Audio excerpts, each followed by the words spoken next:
बच्चों नमस्कार। हमारे YouTube चैनल में आपका बहुत बहुत स्वागत है। मैं राजीव कुमार वाजपेयी। आज हम WCS की क्लास आप लोगों की लेंगे।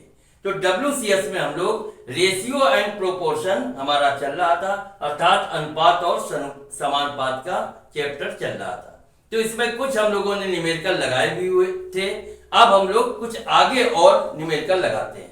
तो एक क्वेश्चन देखिए, हमने बोर्ड पे लिख रखा है कि एक सोल्डर में टिन और लेड 3:2 के अनुपात में है। 1 किलोग्राम सोल्डर में लेड की कितनी मात्रा जोड़ने की आवश्यकता पड़ेगी ताकि सोल्डर में टिन और लेड का अनुपात जो है वो 5:4 हो जाए। क्लियर हो गया? एक बार फिर से क्वेश्चन देख लो। क्वेश्चन जरूर 2-3 बार पढ़ा करिए, बिल्कुल आसान हो जाता है। फिर से क्वेश्चन देख लो। क्वेश्चन कह रहा है एक सोल्डर में टिन और लेड 3:2 के अनुपात में है। ठीक है, फिर क्या कह रहा है? 1 किलोग्राम सोल्डर में लेड की कितनी मात्रा जोड़ने की आवश्यकता पड़ेगी कि सोल्डर में टिन और लेड का अनुपात 5:4 हो जाए। माने 3:2 है, उसके स्थान पर ये बढ़कर 5:4 हो जाए। तो कितने लेड की आवश्यकता पड़ेगी, कितने मात्रा में लेड की जोड़ने की आवश्यकता पड़ेगी? तो हमने मान लेते हैं, माना x मात्रा जोड़ने की आवश्यकता पड़ेगी।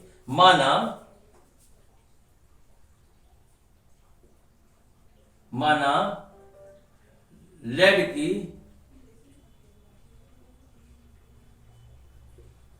x भार या x मात्रा जोड़ने की आवश्यकता पड़ेगी।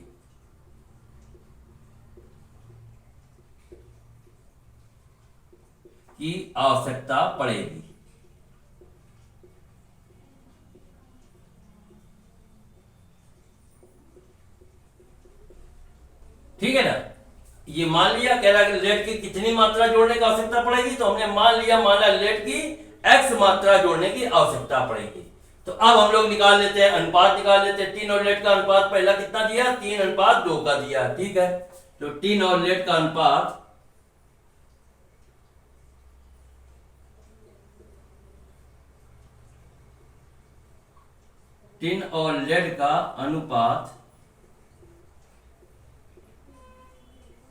बराबर 3:2। ठीक है ना? 3:2 दे रखा है। तो अनुपाती योग कितना हो गया? अनुपाती योग बराबर 3 + 2 बराबर कितना हो गया? 5 हो गया।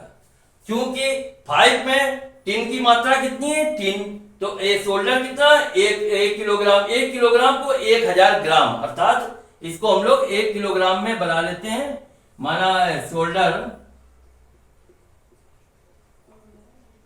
दिया है बराबर 1 किलोग्राम, है ना? तो ये कितना हो गया? बराबर 1000 ग्राम के हो गया। 1000 ग्राम। ठीक है ना? ये सोल्डर 1 किलोग्राम दिया है, तो 1 किलोग्राम बराबर 1000 ग्राम हो गया। ठीक है ना? तो अनुपाती योग है कितना? 5। तो चूंकि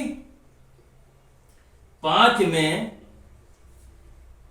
इसकी टिन की मात्रा है 3, क्योंकि 5 में टिन की मात्रा या टिन की भार या टिन की मात्रा बराबर 3, इसलिए 1000 ग्राम में, क्योंकि सोल्डर कितना दिया? 1 किलोग्राम, अर्थात 1000 ग्राम। तो हम ग्राम मान लें, तो 1000 ग्राम में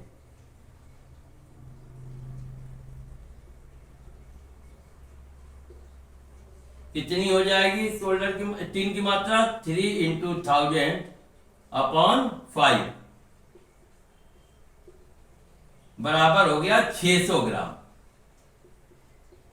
ठीक है ना? टिन की मात्रा हो गई 600 ग्राम। अब इसी प्रकार हम लोग निकाल लेते हैं लेड की मात्रा कितनी है, क्योंकि अब फिर ऐसे निकाल लेते हैं। 5 में लेड की मात्रा बराबर 2, है ना? तो इसलिए 1000 में बराबर 2 × 1000/5, फिर काटा 200 बराबर कितना हो गया? 400 ग्राम। ठीक है ना? 1000 ग्राम सोल्डर है, उसमें 600 ग्राम क्या है, टिन है, और 400 ग्राम लेड की मात्रा निकाल आई। लेकिन अब वो क्या कर रहा था, लेड की कितनी मात्रा जोड़ने की आवश्यकता पड़ेगी। तो हमने माना था कि लेड में x मात्रा जोड़ने की आवश्यकता पड़ेगी। तो लेड 400 ग्राम है तो प्लस x और जोड़ देते हैं, तो क्या हो गया 400 प्लस x ग्राम। क्लियर हो गया, 400 प्लस x ग्राम हो गया, क्योंकि x मात्रा हम लेड में जोड़ रहे हैं। तो 400 प्लस x ग्राम हो गया। अब हम लोग लिख लेते हैं क्या है, टिन और लेड। तो टिन अपॉन लेड, ठीक, बराबर टिन कितना है 600 ग्राम, टिन की जगह 600 ग्राम, अपॉन लेड कितना है 400 प्लस x, 400 प्लस x ग्राम, ठीक है ना।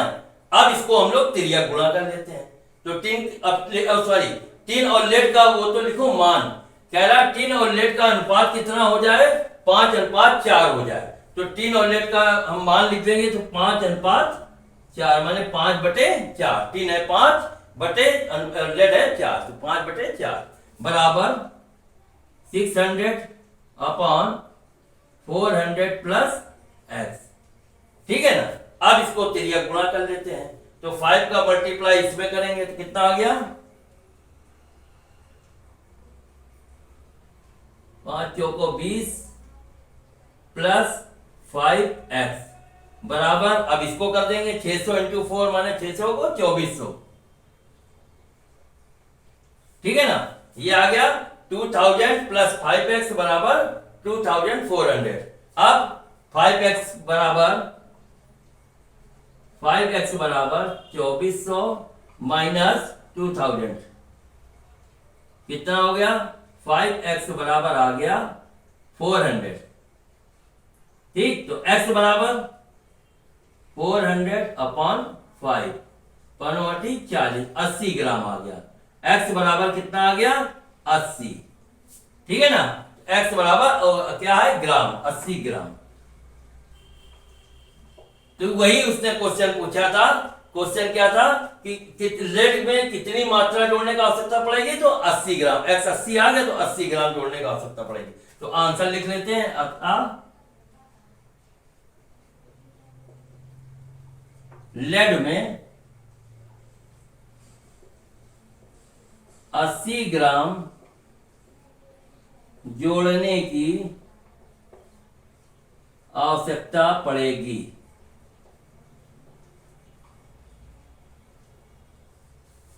आंसर हो गया, ठीक है ना, आंसर आ गया। ये आंसर आपका आ गया, ठीक है ना। एक बार फिर से समझ लेते हैं क्वेश्चन क्या कह रहा है। क्वेश्चन कह रहा है एक सोल्डर में टिन और लेड 3:2 के अनुपात में है। 1 किलोग्राम सोल्डर में लेड की कितनी मात्रा जोड़ने की आवश्यकता पड़ेगी ताकि सोल्डर में टिन और लेड का अनुपात जो है 3 अनुपात की जगह 5:4 हो जाए। ये क्वेश्चन कह रहा है।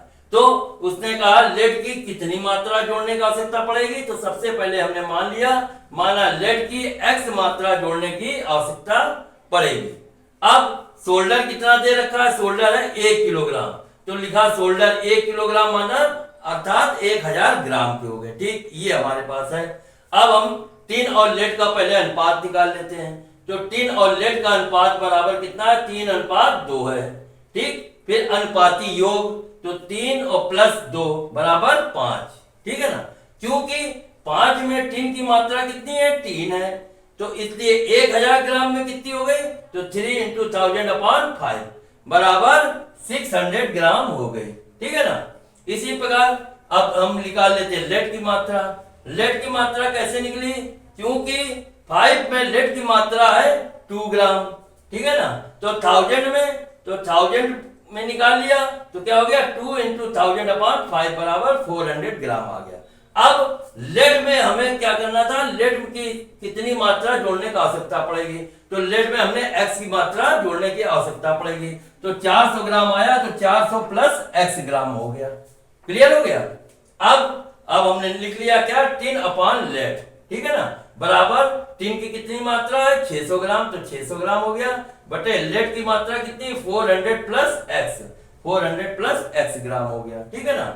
अब कह रहा है कि टिन और लेड का अनुपात 5:4 हो जाएगा। ठीक है ना। तो टिन अपान लेड बराबर 600, सॉरी टिन और लेड, तो टिन का मान हमने कर दिया 5, क्योंकि ये 5:4 है, तो टिन की मात्रा, टिन का मान लिखा 5 और लेड हो गया अपान 4 बराबर 600, ये नीचे क्या है 400 प्लस एक्स हो गया। अब इसका हमने तिर्यक गुणा कर दिया, तिर्यक गुणा कर दिया तो कितना आ गया 5 का मल्टीप्लाई 400 में गया, तो 5 को 20 अर्थात 2000 आ गया। ठीक है ना। प्लस 5 का x में गुणा प्लस 5x हो गया। ठीक है ना। अब इसको हमने कर दिया तो 6 को 2400 आ गया। ठीक है ना। तो आ गया कितना, अब हम लोग 5x बराबर 2400 और ये प्लस का है तो उधर चला गया माइनस 2000, तो कितना हो गया 5x बराबर 2400 में 2000 गया 400, तो x बराबर सॉरी 5x बराबर 400, तो x बराबर 400 अपान 5 हो गया बराबर 80 आ गया। अतः 80 ग्राम, तो आंसर क्या हो गया, अतः लेड में 80 ग्राम जोड़ने की आवश्यकता पड़ेगी। ये क्लियर हो गया। अब इसके बाद नेक्स्ट क्वेश्चन और हम लोग लगा लेते हैं। अब नेक्स्ट क्वेश्चन करते हैं। एक क्वेश्चन देखिए, ये है 3 संख्याएं 2:3:4 के अनुपात में है। सबसे बड़ी और सबसे छोटी का योग तीसरी संख्या और 54 या 54 के योग के समान है। तो कह रहा सबसे बड़ी संख्या कौन सी होगी। ये बहुत इंपॉर्टेंट क्वेश्चन, जितने हम लगा रहे हैं सब बहुत इंपॉर्टेंट है, हर तरीके के हम लगवाते जा रहे हैं सवाल, जिससे आप लोग खूब आराम से रेशियो एंड प्रोपोर्शन आपका तैयार हो जाए। तो ये फिर से देख लो, 3 संख्याएं 2:3:4 के अनुपात में है। ठीक, क्लियर हो गया। फिर क्या कह रहा है, कह रहा सबसे बड़ी और सबसे छोटी का योग तीसरी संख्या और 54 के योग के समान है। ठीक है। तो कह रहा सबसे बड़ी संख्या कौन सी है। तो हम लोग मान लेते हैं, माना ये संख्याएं क्या है 2x 3x और 4x है। ठीक है ना। मान लेते हैं, ऐसे क्वेश्चन में क्या करते हैं, माना ये संख्याएं क्या है 2x 3x व 4x है। ठीक है ना। इस तरीके से, इस तरीके के क्वेश्चन को इस तरीके से सॉल्व करते हैं। माना ये संख्याएं 2x 3x और 4x है। ठीक। फिर अब क्या आगे कह रहा है, कह रहा है सबसे बड़ी और सबसे छोटी संख्या का योग, बड़ी कौन सी है 4x है और छोटी कौन सी है 2x है। ठीक है ना। ठीक, तो लिख लो, तो 4x सबसे बड़ी संख्या और सबसे छोटी संख्या का योग माने प्लस 2x छोटी संख्या हो गया, बराबर क्या कह रहा है तीसरी संख्या और 54 के योग के समान है। तो तीसरी संख्या कौन सी बची 3x बची। भाई बड़ी और छोटी, बड़ी 4 है छोटी 2 है, बीच की क्या है 3 बची, तो 3x प्लस 54 के बराबर 3x प्लस 54 तीसरी संख्या और 54 के योग के समान है, माने 3x प्लस 54 हो गया। ठीक है ना। तो कह रहा है सबसे बड़ी संख्या कौन सी है बताना। ठीक, अब इसको हम लगा देते हैं। जैसा क्वेश्चन कहे बस वैसे ही चलते जाओ। WCS सबसे इजी सब्जेक्ट है, लेकिन बस जिधर वो कहता रहे वैसे ही करते रहो, आखिरी में आंसर आपका क्लियर हो जाएगा। ठीक है। तो अब इसको सॉल्व कर लेते हैं। तो क्या हो गया 4x प्लस 2x बराबर कितना आ गया 6x हो गया। ठीक, बराबर ये क्या 3x लिख लिया प्लस 54। ठीक, अब 3x को हम पक्षांतर करेंगे, इधर ले आएंगे तो प्लस का है तो माइनस का हो जाएगा, तो 6x माइनस 3x बराबर 54 हो गया।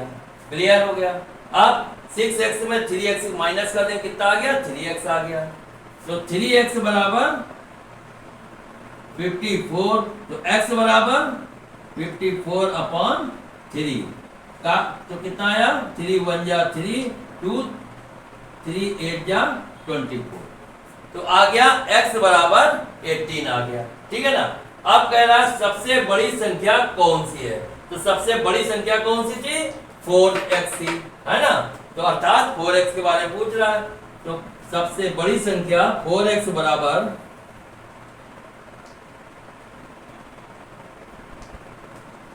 सबसे बड़ी संख्या 4x बराबर कितना हो गया, 4 इंटू 18, है ना, कितना हो गया 72।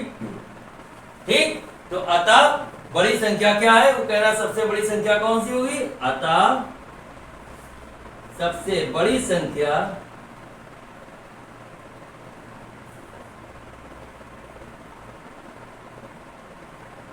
सबसे बड़ी संख्या 72 होगी आंसर।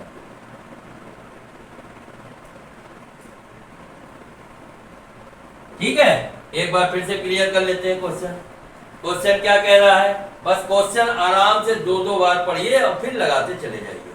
क्वेश्चन कह रहा है तीन संख्या है, तो 2:3:4 के अनुपात में है, क्लियर हो गया। इसके बाद क्या कह रहा है, कह रहा है सबसे बड़ी और सबसे छोटी का योग तीसरी संख्या और 54 के योग के समान है। ठीक, तो कह रहा है सबसे बड़ी संख्या कौन सी है, तो ये तीन संख्याएं, तो हमने माना ये तीन संख्याएं कौन सी है, 2x 3x और 4x है। ठीक, फिर कह रहा है सबसे बड़ी और सबसे छोटी का योग, तो सबसे बड़ी इसमें कौन सी है, 4x है, और सबसे छोटी 2x है, तो 4x प्लस 2x, है ना, का योग क्या है, किसके बराबर है, तीसरी संख्या और 54 के योग के बराबर, माने 3x प्लस 54 के बराबर है। क्लियर हो गया। अब हम लोग इसको सॉल्व कर लेते हैं, तो क्या है, 4x प्लस 2x कितना हो गया, 6x हो गया, बराबर 3x प्लस 54, 3x प्लस 54 हो गया। अब 6x को 6x और ये बराबर की उस तरफ है, प्लस में है, तो इधर आ जाएगा तो माइनस में हो जाएगा, तो 6x माइनस 3x बराबर 54। अब 6x में 3x माइनस कर दिया, कितना आ गया, 3x आ गया, 3x बराबर 54, तो x बराबर 54/3, तो कितना हो गया, 18 आ गया, 18 आ गया। तो कह रहा है सबसे बड़ी संख्या बताओ, तो सबसे बड़ी संख्या माने 4x का बताना है, तो सबसे बड़ी संख्या 4x बराबर 4 इंटू 18 माने 72, 18 को 72, अतः सबसे बड़ी संख्या 72 होगी। ठीक है, अब इसके बाद एक और क्वेश्चन और नेक्स्ट लगाते हैं। चलिए अब एक नेक्स्ट क्वेश्चन फिर लगाते हैं। अब ये क्वेश्चन क्या कह रहा है कि एक व्हील डायामीटर को समान दूरी से ट्रेवल करने में कितने टर्न लेगा। क्या क्या है, पहला है कि दूरी को ट्रेवल करने के लिए 67.5 सेंटीमीटर डायामीटर को 1600 संपूर्ण टर्न लेने होंगे। ठीक, दूसरा क्या कह रहा है सर कि 75 सेंटीमीटर डायमीटर की उतनी ही दूरी ट्रेवल करने में कितना टर्न लेगा। ठीक है, तो हम लोग क्या करेंगे, ये हम लोग इसमें मान लेंगे, माना ट्रेवल करने में x टर्न लेगा। सबसे पहले ये मान लेते हैं, माना x टर्न लेगा। ठीक है ना, माना x टर्न लेगा। अब क्या कह रहा है, ये क्या क्या दे रहा है, दूरी को ट्रेवल करें इतने सेंटीमीटर डायामीटर, माने डायामीटर इधर पर लिख लिया, डायामीटर। दूसरी तरफ क्या कह रहा है, 1600 संपूर्ण टर्न लेने होंगे, माने टर्न हो गए। ठीक है ना, अब डायामीटर कितना है, 67.5, संपूर्ण टर्न कितने लेने हैं, 1600, फिर कितना कह रहा, 75 सेंटीमीटर डायामीटर, माने डायामीटर है 75, तो कह रहा ट्रेवल करने में कितना टर्न लेगा। हमने मान लिया, माना x टर्न लेगा तो x टर्न लेगा। क्लियर हो गया। अब हम लोग क्या करते हैं, देखिए इस तरीके से क्वेश्चन हम लोगों ने बहुत पहले भी लगा लिए थे कि सरल अनुपात है या विलोम अनुपात। अनुपात हम लोगों ने पढ़े थे, एक सरल अनुपात या अनुक्रमानुपाती और दूसरा विलोम अनुपात के बारे में हम लोग पढ़ा था। तो अब हम लोग क्या करते हैं, जहां पे एक्स बना होता है, हमने बताया था सबसे पहले उसमें नीचे की ओर एरो लग जाता है। जहां एक्स है वहां नीचे एरो हमेशा लगेगा। तो ये कंफ्यूजन हमेशा के लिए खत्म होगा। सिर्फ देखना ये होता है बीच वाले में। अब इसमें क्या कह रहा है कि कह रहा है कि 67.5 डायामीटर का अगर व्हील है तो कह रहा है 1600 टन लेने पड़ते हैं। अगर व्हील कह रहा है 75 सेंटीमीटर का हो, माने व्हील बड़ा हो गया है, तो टन क्या होगा, टन हमें कम लेने होंगे, है ना, क्योंकि बड़ा है तो जल्दी जल्दी पकड़ लेगा, तो टन कम टन में ही काम चल जाएगा। ठीक है ना। तो क्या हुआ, इधर देखो बढ़ रहा है, 67 से 75 हो रहा है, और ये 1600 से कम टन लेगा, माने उधर कम हो रहा है, इधर बढ़ रहा है इधर घट रहा है, माने क्या हो गया, विलोम अनुपात या व्युत्क्रमानुपाती हो गया। ठीक है ना। क्या हो गया, ये विलोम अनुपात या व्युत्क्रमानुपाती, ये हम लोगों ने पढ़ा था। क्योंकि इधर बढ़े इधर घटे तो विलोम अनुपाती हो गया, और इधर भी बढ़े इधर भी बढ़े तो हो गया सरल अनुपात, है ना, और इधर घटे इधर भी घटे तब भी हो गया सरल अनुपात, लेकिन इधर बढ़े इधर घटे तो विलोम अनुपात। तो यही हो गया, क्योंकि 67.5 से ये 75 माने बढ़ रहा है, और टन कह रहा लेने के लिए 1600 ले रहा था और 75 में कम लेगा, तो इसका मतलब विलोम अनुपात। और जो विलोम अनुपात होता है उसमें हमेशा एरो ऊपर की ओर लगता है, कोई कंफ्यूजन नहीं होना चाहिए, बिल्कुल कॉन्फिडेंस के साथ। जहां विलोम अनुपात वहां ऊपर की ओर, और जहां सरल अनुपात वहां नीचे की ओर एरो लगेगा। तो ये हो गया ऊपर की ओर हो गया। ठीक हो गया। अब हमें मालूम है जिधर एरो होती है वो संख्या ऊपर रखी जाती है, तो ये x की वो ऊपर रखेंगे, x अपॉन 1600 बराबर, ये क्या है, एरो ऊपर है तो ये अपान ये कर देंगे, माने 67.5 अपॉन 75 हो गया। अब हम लोग तिरिया गुणा कर लेते हैं, 75 इंटू एक्स माने 75x, 75x बराबर 67.5 इंटू 1600 इंटू 1600। इसको हम लोग कैलकुलेट करेंगे तो कितना आएगा,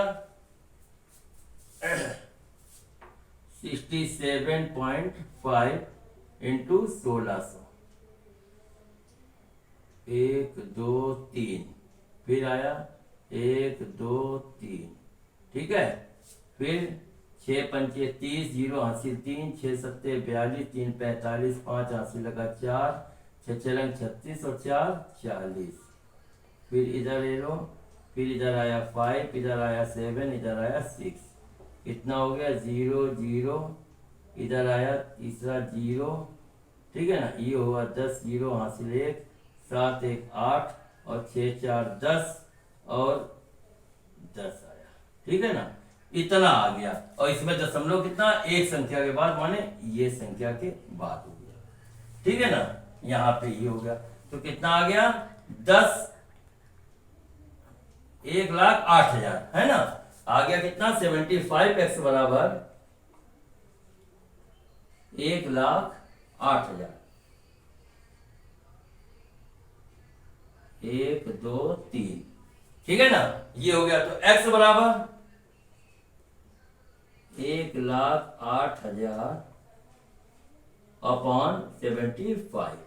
अब इसको कैलकुलेट कर लेंगे तो 25 से भाग दे देंगे, तो 25 का 75, और ये काटेंगे तो 25 चौको 100, ठीक है ना, 100 आया 8 बचा, 8 और 0 80, 25 का 75, 5 आया, 25 दूनी 50 और ये 0, ठीक है ना, फिर 3 का भाग दे देंगे, ये भी जाएगा, तो आ जाएगा 3 एकम 3, 1 और 3 चौको 12, 1 और 3 चौको 12 और ये 0, माने 1440 आ गया।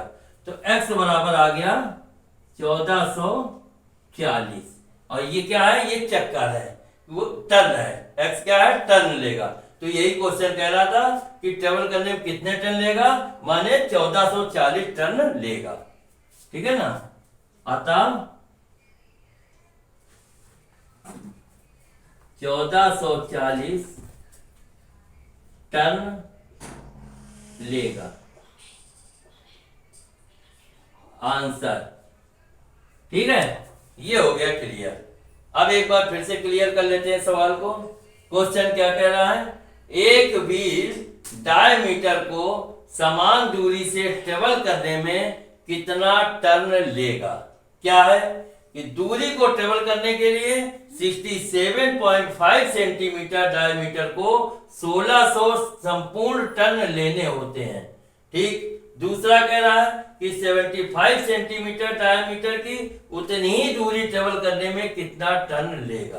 तो हमने मान लिया, माना x टर्न लेगा।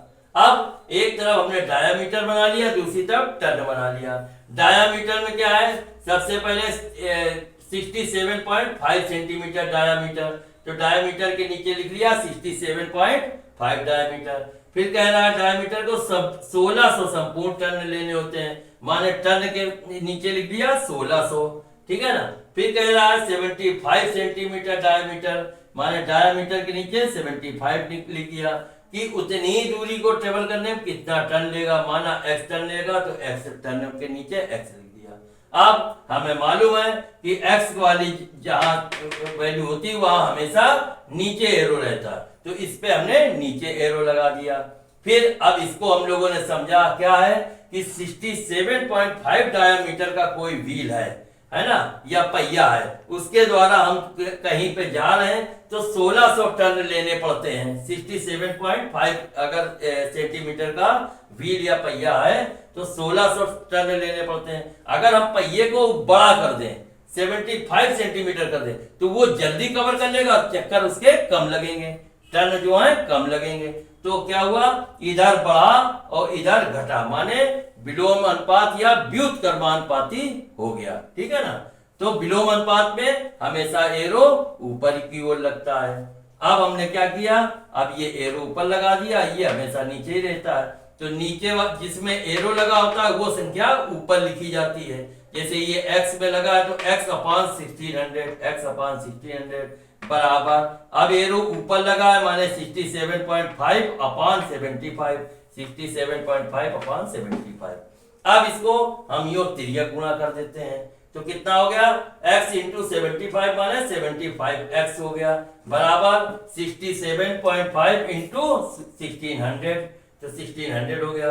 तो क्या आ गया, 75x बराबर, तो हमने 67.5 इंटू 1600 किया तो आ गया इतना 1,08,000 आ गया, माने 1,08,000। तो 75x बराबर 1,08,000, तो x बराबर 1,08,000 बटे 75। फिर हमने इसको काटा पीटा तो आ गया 1440।